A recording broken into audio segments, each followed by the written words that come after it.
नमस्ते। एक बार फिर से आप सभी का हार्दिक स्वागत, हार्दिक अभिनंदन।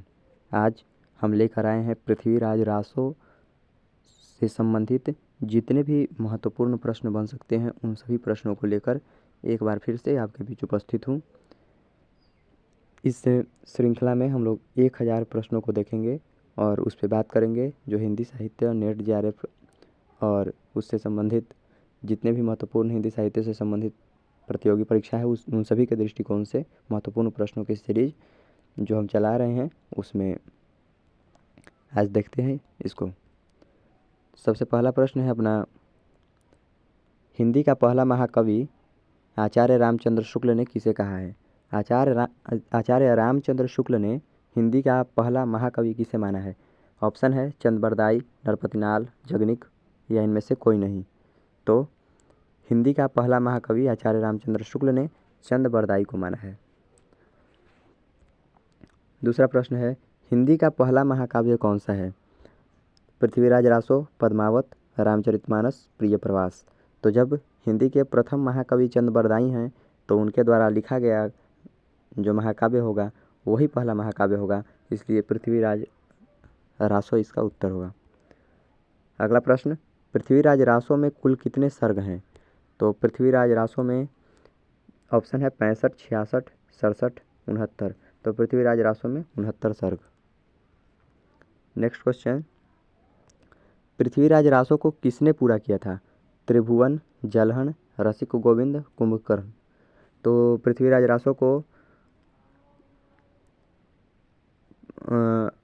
चंद-बरदाई के पुत्र जलहन ने पूरा किया था और ऐसा वर्णन है कि पुस्तक जलहन हाथ देई चले गजन नृपकाज, ऐसा कथन भी पढ़ने को मिलता है। तो अगला प्रश्न है, पृथ्वीराज रासो के बारे में सबसे पहले जानकारी किसने दी?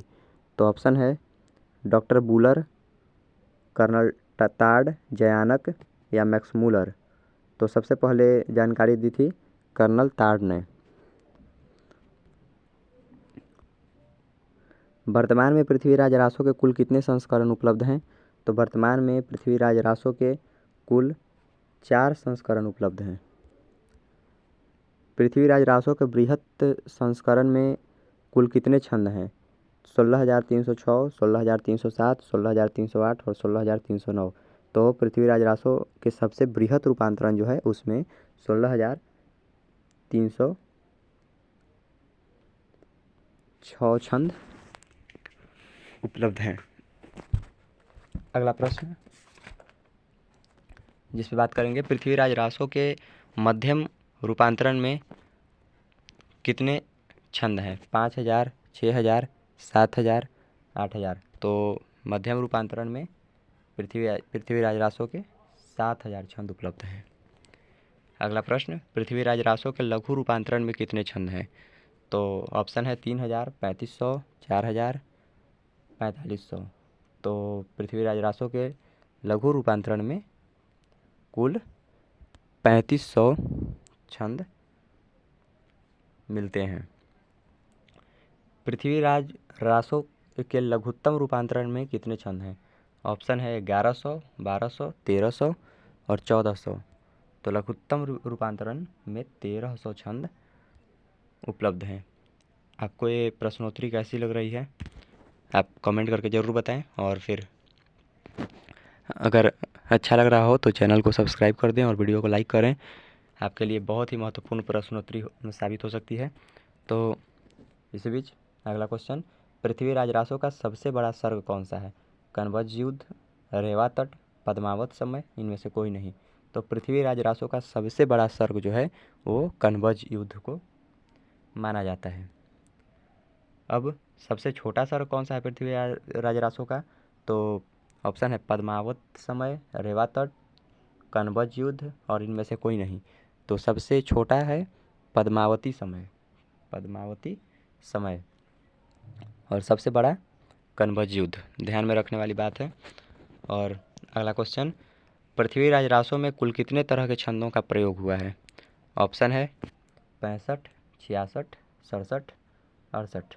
तो पृथ्वीराज रासो में कुल 67 प्रकार के छंदों का उपयोग हुआ है इसमें। ऑप्शन सी सही होगा। आगे देखते हैं। पृथ्वीराज रासो को छंदों का अजायब घर किसने कहा है? तो बताइए, पृथ्वीराज रासो को छंदों का अजायब घर किसने कहा? तो ऑप्शन है रामचंद्र शुक्ल, हजारी प्रसाद द्विवेदी और नामवर सिंह और डॉक्टर बच्चन सिंह। तो पृथ्वीराज रासो को छंदों की अजायब घर किसने कहा था? आचार्य रामचंद्र शुक्ल ने पृथ्वीराज रासो को छंदों का अजायब घर कहा था। छंद विविधता के कारण शुक्ल ने पृथ्वीराज रासो को छंदों का अजायब घर कहा है। 15वां क्वेश्चन अपना है, पृथ्वीराज रासो को सुख सखी संवाद के रूप में लिखित मानने वाले कौन से विद्वान हैं? तो सुख सखी संवाद के रूप में पृथ्वीराज रासो को मानते हैं रामचंद्र शुक्ल या हजारी प्रसाद द्विवेदी या बच्चन सिंह या रामविलास शर्मा। तो सुख सखी संवाद के रूप में मानने वाले विद्वान हैं हजारी प्रसाद द्विवेदी। 16वां प्रश्न है, पृथ्वीराज रासो को मुक्तक काव्य मानने वाले विद्वान कौन हैं? ऑप्शन बाबू गुलाब राय, रामशंकर शुक्ल रसाल, नरोत्तम स्वामी या श्याम सुंदर दास। तो पृथ्वीराज रासो को मुक्तक काव्य मानते हैं नरोत्तम स्वामी। पृथ्वीराज रासो को विशाल घटनाकोश किसने कहा है? बाबू गुलाब राय, डॉक्टर नगेंद्र, डॉक्टर बच्चन सिंह या फिर श्याम सुंदर दास। तो विशाल घटनाकोश कहा है डॉक्टर नगेंद्र ने। ऐसा महत्वपूर्ण क्वेश्चन है। पृथ्वीराज रासो को स्वाभाविक विकासशील काव्य किसने कहा है?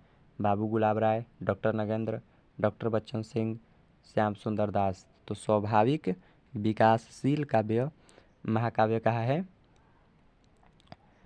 पृथ्वीराज रासो को बाबू गुलाब राय ने।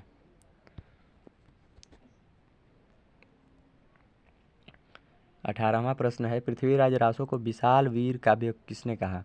ऑप्शन श्याम सुंदर दास, उदय नारायण तिवारी, ए और बी दोनों, इनमें से कोई नहीं। तो विशाल वीर काव्य कहा है श्याम सुंदर दास और उदय नारायण तिवारी, इसलिए ऑप्शन सी सही होगा। पृथ्वीराज रासो को बृहत महाभारत किसने कहा? तो पृथ्वीराज रासो को बृहत महाभारत कहने वाले विद्वान कौन है? ऑप्शन है रामस्वरूप चतुर्वेदी, डॉक्टर बच्चन सिंह, डॉक्टर दशरथ शर्मा या इनमें से कोई नहीं। तो पृथ्वीराज रासो को बृहत महाभारत कहा है डॉक्टर दशरथ शर्मा ने। ऑप्शन सी इसका सही जवाब होगा। आपको ये प्रश्नोत्तरी जो पृथ्वीराज रासो से संबंधित थी कैसी लगी, ये आप कमेंट करके ज़रूर बताएं। और जब यहाँ तक आप देखे हैं तो एक और प्रश्न जो हम बताना इसमें भूल गए थे, उसका उत्तर आप लोग कमेंट करके ज़रूर बता दें कि पृथ्वीराज रासो जो ग्रंथ है उसमें कितने सर्ग पृथ्वीराज चंद्रवरदाई के पुत्र जलहन ने पूरा किया था? पृथ्वीराज रासो का कितने सर्ग जलहन ने लिखे हैं, ये कमेंट करके ज़रूर बताएं। मिलते हैं अगले वीडियो में, तब तक के लिए बहुत बहुत आभार।